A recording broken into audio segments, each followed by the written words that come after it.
I'm glad you brought up the word taste, because I've commented before that I think, given that if AI can make anything, it could generate any kind of image, it could actually produce videos from nothing now. It can write poetry, it could write books, it could generate songs in the style of so many different people.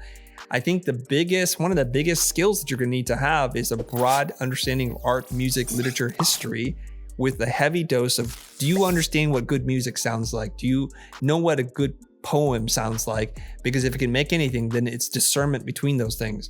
I just happened to be watching a clip yesterday where it showed Pharrell Williams working with Justin Timberlake post In Sync when he was working on his first solo album called Justified.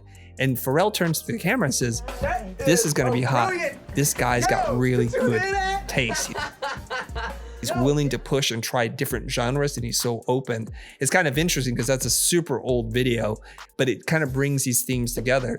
What do you think, to prepare for the future of the design and creative business, that schools need to do in terms of preparing them for an industry that's going to be aided by AI? How do we best prepare our new, young, fresh minds to be viable in the marketplace? It is something that I have been trying to unpack for a long time, because I think that in order to have taste, it's an intangible thing, right? Some people are born with it. Some people intuitively do it. Some people grind and they just look at more things. AI is real good at synthesizing and creating something that's come before. I think the interesting thing about that term of taste is pivoting when everybody has been going down this path, and then it's saying, here's something that you haven't seen. We get those trends when we go from modernism to postmodernism. It's where everything was super clean, and then it's like pendulum swing, we go super crusty, and then the web comes out, and then we have to make fonts and everything readable on a screen. But then we get better screens, so like actually now we're starting to see a return back to more heritage logo design, because our resolutions got better and our phone screens are easier to see.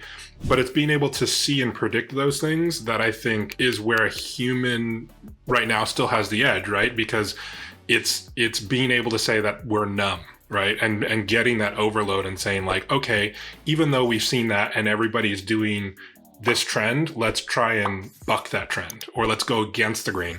To a large part, artists are contrarians, and we do stuff just because somebody else did the opposite. So I'm going to do the opposite just to kind of prove that I'm different. And I think a lot of times those things help take off. There are people that do have a higher intuition. And I think like back to that Pharrell statement, it's like you look at people like Pharrell or Justin Timberlake or Rick Rubin, and they definitely are people that synthesize stuff larger than just a narrow segment. And they're able to take stuff that is influenced by a number of different things and see how they connect and sort of create something that is new or innovative or better than the sum of their parts. I think it was in his book, Alan Trott writes about 1 + 1 = 3. He said the problem with creative people isn't that they don't know enough. They just know too much about one thing, that they need to be able to pull from more disparate sources. So getting back to my original question to see if you have insight on this, if I'm a professor or if I'm the department chair of design in one of these prominent schools, what is it that I have to introduce into the curriculum that gives a person a fighting chance? If we take away the variable of saying that taste is innate, because if it's innate, then there's nothing we can do.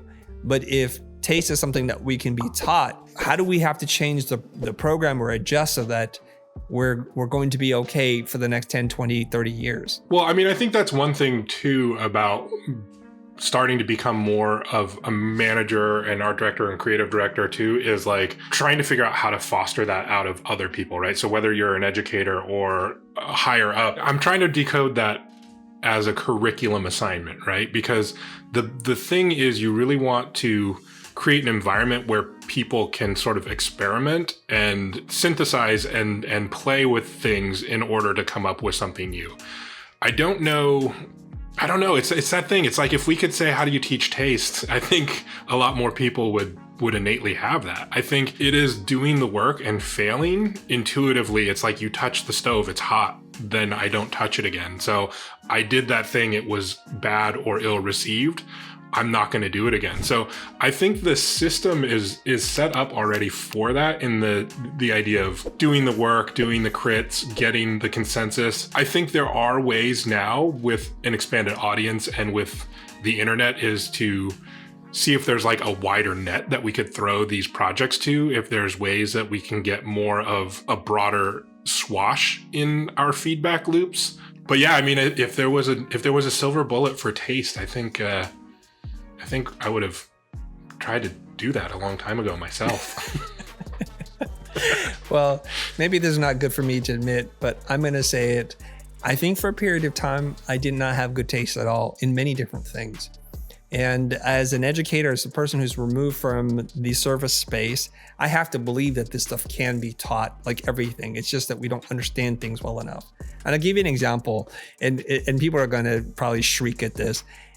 Two of my favorite colors used to be purple and teal. Let's not even go into it. I'm just going to put that out there. And I had pretty poor taste. And I'll tell you why.